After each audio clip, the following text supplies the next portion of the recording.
Boa tarde, tudo bem com vocês, galera do nono ano? Eu sou a Aurineide, sou estudante do curso de História da UES, daqui do polo da UAB, de Quixeramobim. E o nosso assunto de hoje é sobre a Primeira República. E para iniciar, eu vou trabalhar com vocês um pouco sobre como foi esse período tão importante, tão marcante na história do Brasil.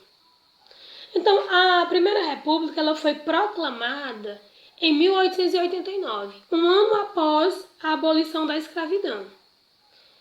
Ela durou praticamente 40 anos. Ela teve seus presidentes, todos foram militares, Deodoro da Fonseca e Floriano Peixoto, e era por isso que ficou conhecida como a República da Espada, por eles serem militares, né? E depois os outros presidentes que vieram eram civis, certo? Então foi um período muito importante, sim, da história do nosso país. Não foi fácil, certo, administrar naquele período, porque a política estava dominada por oligarquias e também coronéis. O que é uma oligarquia? É uma organização onde poucos têm o poder, certo? Então, a gente inicia já falando das oligarquias, no caso. Essas oligarquias, elas estavam muito centradas em São Paulo e Minas Gerais. Existiam os dois partidos, que era Partido Republicano Paulista, o PRP, e o Partido Republicano Mineiro, o PRM. E como São Paulo ele tinha muitos latifundiários, muitos proprietários de terras, muitas pessoas que tinham muito dinheiro, né? E também a principal economia estava em São Paulo, que era o café, a produção, né? Plantação e a produção e a exportação do café. Em Minas Gerais estava a produção de leite e seus derivados, como queijo, pão de queijo, etc. Então havia uma aliança entre esses dois estados e eles se organizavam, né, para eleger os seus governantes. Um período eleitoral, São Paulo indicava quem ia representar, né, quem era o candidato à presidência, e na próxima eleição se organizava novamente e Minas indicava. Até porque eles não era uma aliança muito amigável. Todo o período eleitoral eles se reuniam de novo e organizavam seus acordos. E isso foi conhecido como a política do café com leite.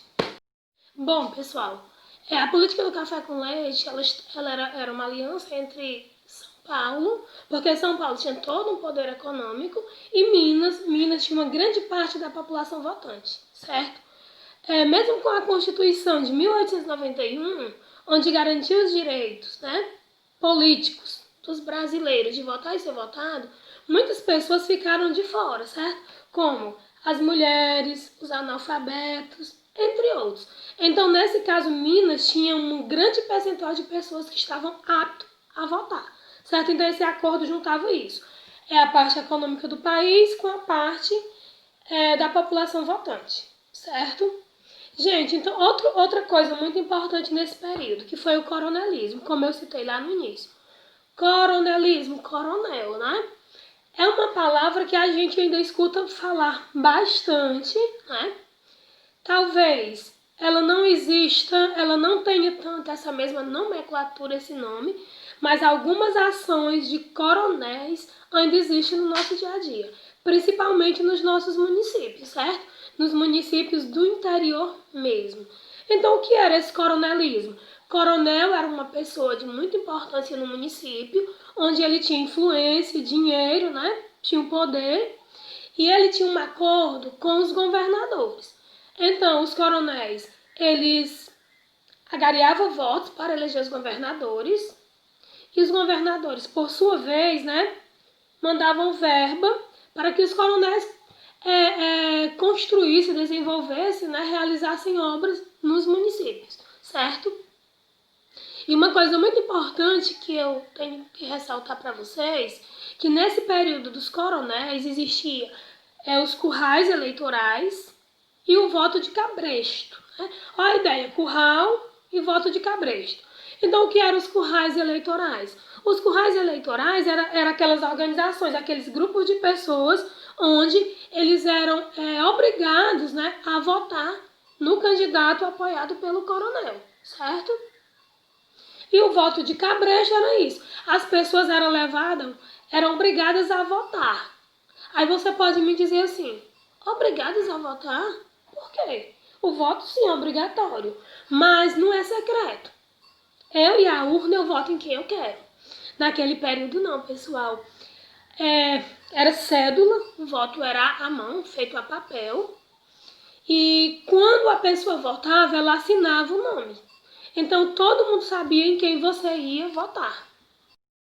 Então, gente, o Brasil ele não contava com a justiça eleitoral, como conta hoje, né? Onde ela faz de tudo para que a eleição ela seja íntegra, né? Sem que aconteça fraudes. Naquele período não existia. Existiam muitas fraudes. O que eram isso? Como eu já falei para vocês, as pessoas assinavam o nome na cédula eleitoral, né? E muitas pessoas que nem existiam, né? Mortos, crianças, né? Votavam também. Nesses currais eleitorais, como eu falei, o coronel já entregava várias cédulas, né? Votadas. E a pessoa ia, né, votava e colocava lá na urna. Cédulas essas que eram votadas com pessoas que tinham nome de pessoas que já tinham falecido, crianças, como eu também já falei, certo? Então, gente, e assim, aí você pode perguntar, não existia oposição? Existia, mas praticamente nunca a oposição vencia. E quando a oposição vencia, eles falavam que tinha acontecido fraudes. E nesse período tinha uma comissão que verificava as eleições, certo? Todas as vezes que a oposição vencia, essa comissão ela era acionada. Para quê? Para analisar, né? Ela analisava e lá, sempre que a pessoa de oposição vencia, essa comissão falava que tinha acontecido irregularidades. Quem tinha vencido era o candidato do coronel, certo? E também, como nesse período dos coronéis, existia a troca de favores. Como eu falava antes, que coronel não existe mais, mas a atitude de coronéis ainda existe. A questão da troca de favores, né? Pronto, digamos que o coronel fazia uma determinada coisa, né, ação para minha família, um exemplo, eu já tinha por obrigação de votar no candidato que ele apoiava, porque ele me prestou um favor.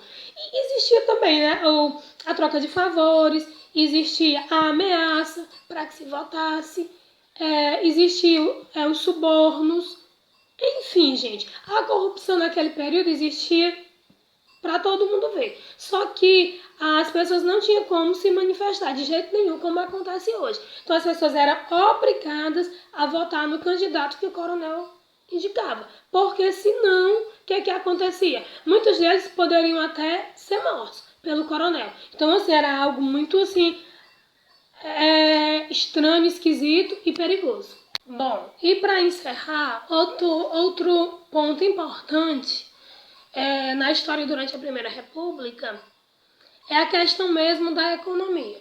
Então, nesse período, o ministro da Fazenda, né, era o Rui Barbosa. E como eu já disse para vocês que o Brasil ele era um país agrário, e a ideia de Rui Barbosa era transformar o Brasil num país industrializado. E o que ele fez? Ele criou um plano onde os bancos ele ia financiar, né, dar empréstimo para as pessoas que fossem abrir empresas, certo? Só que esse plano ele foi desastroso, né?